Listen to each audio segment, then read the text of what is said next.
Ah yes, time for the annual video where we take a look at the most overrated players currently in the league. This one sort of will overlap a little with the contracts video that I did previously, but obviously this one is a more hyped-centric video. But contracts to me definitely still played a factor in this one as well. Keep in mind this list is based on this season alone, thus far in 2021, and sure, we'll talk a lot about the past, but that's how I discern my picks. And with that, here are the top 6 most overrated players of this 2021 season in the NHL.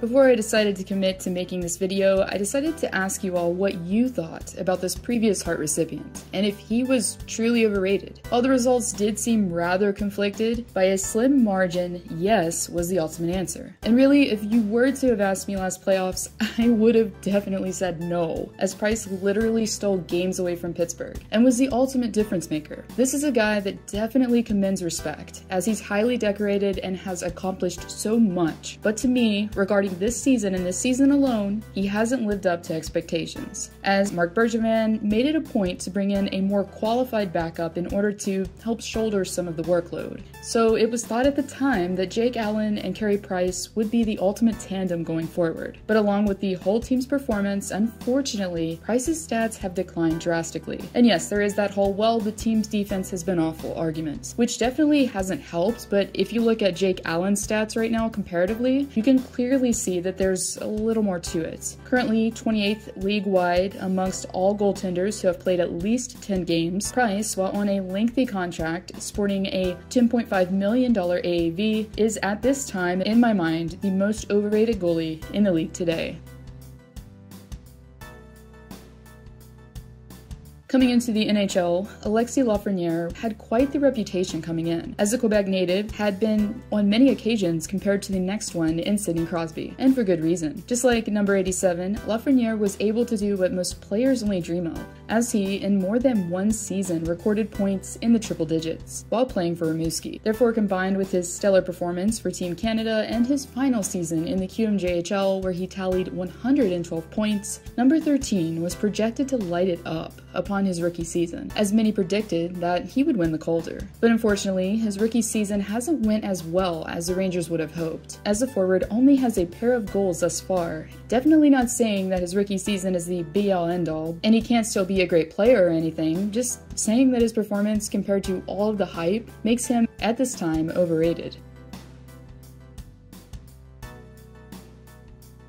I feel like the rest of these players, obviously PK included, are mainly here because at one point in time they impressed us and were amazing at hockey. And since, for various reasons, they haven't maintained the same caliber of play that they once displayed. Subban, for example, won the Norris Trophy while with the Canadiens, scored a massive contract, and hasn't lived up to the hype that he brought with him into the Garden State. In fact, he's been largely a disappointment. Just like last season and how he's been his whole career, the defenseman to me is close to being a one-dimensional player, as in he's not great at defending. So paying him extra to be effective offensively is a stretch, but still high risk, possible high reward. I get that. But this season as well, Subban has been far from living up to his $9 million AAV. With 1 goal in 15 games played and 6 total points while playing top minutes, Subban is definitely the epitome of overrated.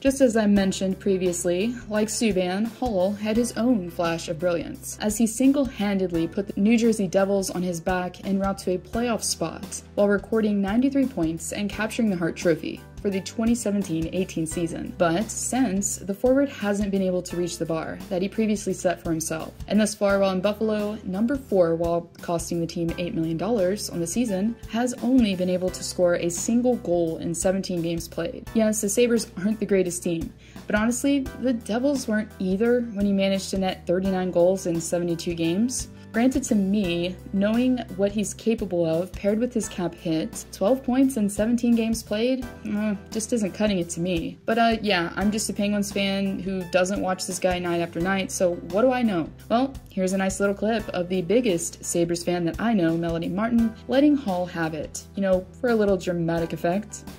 Taylor Hall, one of these days you're going to be able to score a goal in the NHL again.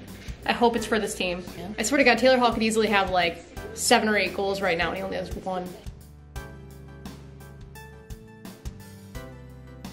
Probably another one you'd just expect to find here, as Matt Duchene, who has been a two-time 70-point player in his career previously, has dropped off statistically since making his way to the Music City. After signing his latest contract with Nashville, number 95 hasn't yet been able to match his stats with his $8 million AAV. Similarly to last season, Duchene has been far from the point-per-game player that he was close to being in Colorado, as he currently has 8 points in 19 games played. Granted, the Predators haven't been themselves this season, but as I mentioned, this trend unfortunately has been going on now for a hot minute. Definitely the poster boy for hype coming into San Jose, Erik Karlsson in his prime was regarded as one of the league's best defensemen. With the Norris in hand, number 65 had proven previously to be more than capable after being a point-per-game player during his best season with Ottawa. Therefore, the Sharks didn't think twice once they had the chance to lock Karlsson up long-term. But since he relocated, the defenseman hasn't been the same, costing the Sharks $11.5 million on average annually. Karlsson, in his second season with his new deal, has yet to score a single goal after 13 games played. Hopefully for the blue liner though, he'll be able to find his game after returning to the team from injury. And yes, I'm being optimistic.